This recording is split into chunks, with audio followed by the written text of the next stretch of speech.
October Sen RD 2025上午9点17分 in the Caribbean Sea. 25英里 LES off Venezuela's coast. The radar scope lit up again. A fast contact, small signature, no AIs, moving at over Seizure knots and weaving like it owns the ocean. On board the U.S. Navy destroyer, every eye shifts to the Combat Information Center.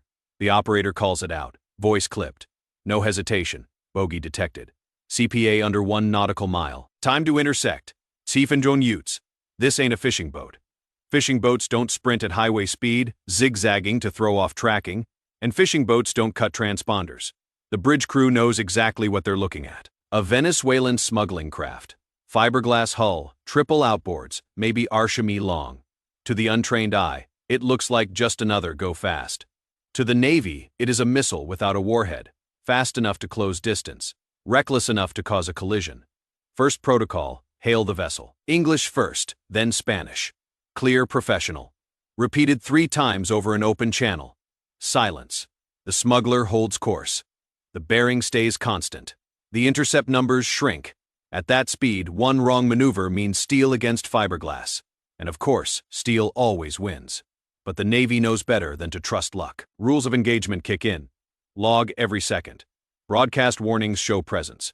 What looks like another routine drug bust is shifting into something darker. Because this wasn't just a smuggler outrunning the law. This was a confrontation. One reckless move away from international headlines and it is about to ignite. This contact isn't slowing. Its track dances across the radar, zigzags with bursts of acceleration, and then sudden lulls. Classic smuggler tactics. Make yourself unpredictable. Force a pursuing vessel to constantly recalculate. Inside the Combat Information Center, numbers roll across the screens. Bearing steady, CPA is now 6 cables. Speed holding at Seizure knots. 6 cables is just over half of a nautical mile. That is no buffer. The U.S. destroyer is operating in international waters, Arshawumi offshore. Every move is logged, every call is recorded. Because in these encounters, the rules aren't just guidelines. They're legal ammunition for when the incident makes headlines. Bridge to bridge goes out again, this time a little bit sharper. Unidentified Venezuelan vessel, you are operating dangerously. Acknowledge immediately. No answer. Then the Spanish version broadcast with equal force again. Nothing but the hiss of static. The destroyer's crew understands what that means. Silence at sea isn't confusion. It's defiance. They shift to presence. The deck crew mans visible stations. The Wujian and Mark Sishuwu gun slews slightly to starboard. Not a firing solution, but enough that if anyone's watching, well, they know it is awake.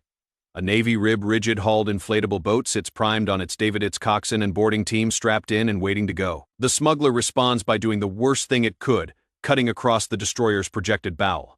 At that speed, the CPA drops dangerously low. CPA 2 cables closing, CC calls out.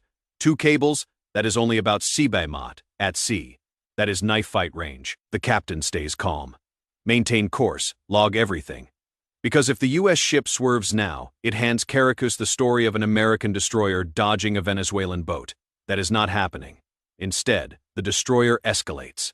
Step 2. Launch warning signals. A long, unmistakable blast of the ship's horn thunders over the water. Deck lights flash. Still, the smuggler refuses to break off. To the untrained eye, it looks like a cat-and-mouse chase. To the professionals on the bridge, this is the opening act of a collision scenario. One push away from fiberglass shattering across steel plating. The clock ticks down. CPA under Lambema smuggler is daring fate, and the U.S. Navy. Well, they're just about to answer that dare with rotor blades, and after burning precision, the Venezuelan go-fast slices across the destroyer's bow, missing by less than Yalwoodin yards. Now, to civilians, it is just another reckless move on open water. But to the Navy, that is a direct threat because at that distance, one mistake means disaster. Steel doesn't flinch. Fiberglass shatters and everyone on the bridge knows it. The captain gives the order. Launch Seahawk. Launch Rib. Keep recording. On the aft of the flight deck, the MH Lilsha Seahawk roars to life. Rotor blades bite the Caribbean air, throwing spray across the stern. The crew isn't armed for strike. They don't need to be presence here as the weapon. As the helo lifts to Lambayunchir, its FLIR pod swings towards the smuggler. Infrared sensors paint a glowing picture of hot engines, frantic crew movements, and fuel sloshing under the deck.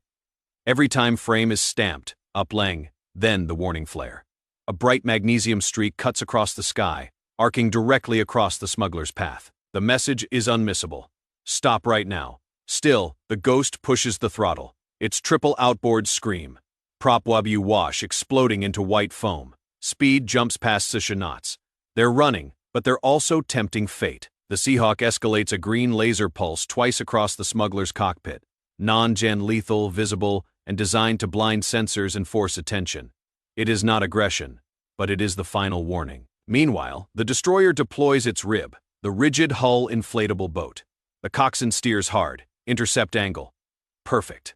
Now it is a 3-dimensional trap. Destroyer looming with steel mass, helicopter circling overhead, and the rib knifing across the waves. The smuggler veers again, too sharp. At these speeds, the hull digs dangerously into the swell. For a heartbeat, the boat almost flips. Shouts echo across the CIC. They're losing control, but they recover barely and swing wide, trying to break away to port. That is when the rib makes its move. Engines scream, bow leaping over the chop, crew poised to block the gap overhead. The Seahawk sensor operator calls it. Contact accelerating. Fuel burn extreme. They won't hold this speed long. This is a chess match at Seizure knots. Each maneuver tighter, each margin smaller. Inside the destroyer, the watch officer mutters what everyone's thinking. One wrong move. And this isn't interdiction. It is a collision. The smuggler doesn't slow. They weave, darting left, then right. But the Navy has them boxed in. Every course change only shrinks the gap. Then the moment hits. The smuggler rod dangerously close to the rib. Spray blasting over helmets. Fiberglass hull nearly clipping rubber tubes. Too close. One sailor yells, but the coxswain holds steady. Professional unflinching.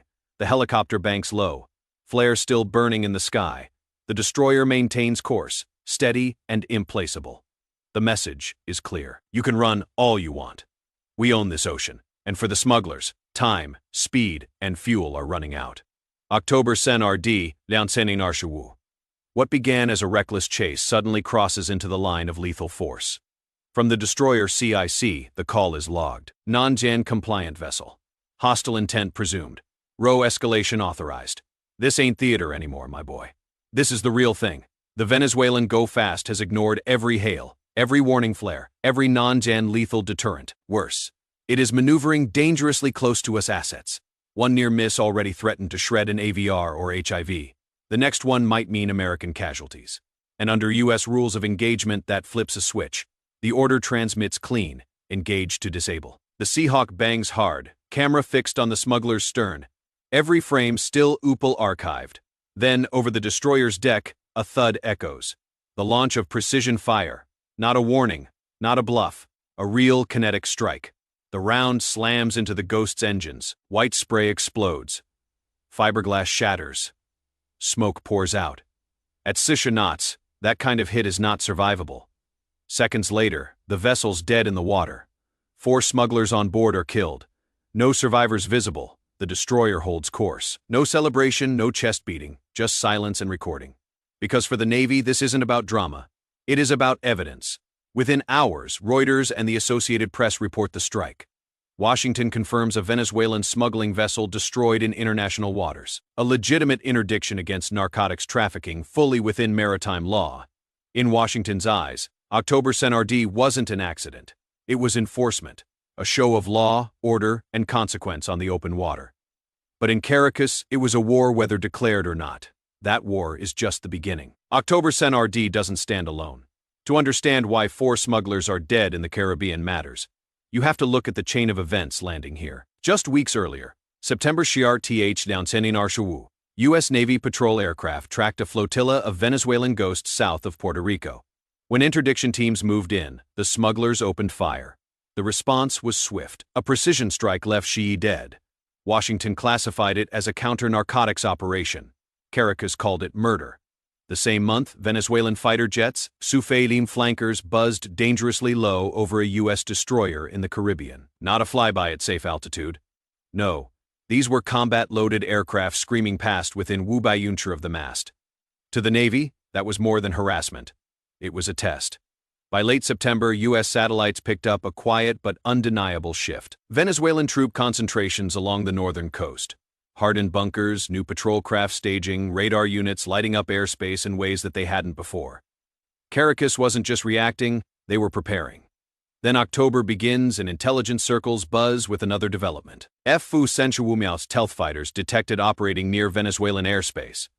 Officially, Washington never confirms their missions, but the timing is absolutely no coincidence. The U.S. wanted eyes and options in case the situation tipped over. On October, President Trump delivers a line that electrifies the narrative. He calls the fight against narcotics cartels an armed conflict, not crime, not law enforcement, war. That one phrase shifts the legal footing for every operation in the Caribbean, and it gives the Navy broader latitude than ever before. The doctrine split is clear. Washington frames the operations as a hybrid law enforcement missions with military precision, interdiction, seizure, and if needed, destruction. Caracas, on the other hand, paints every strike as an attack on its sovereignty.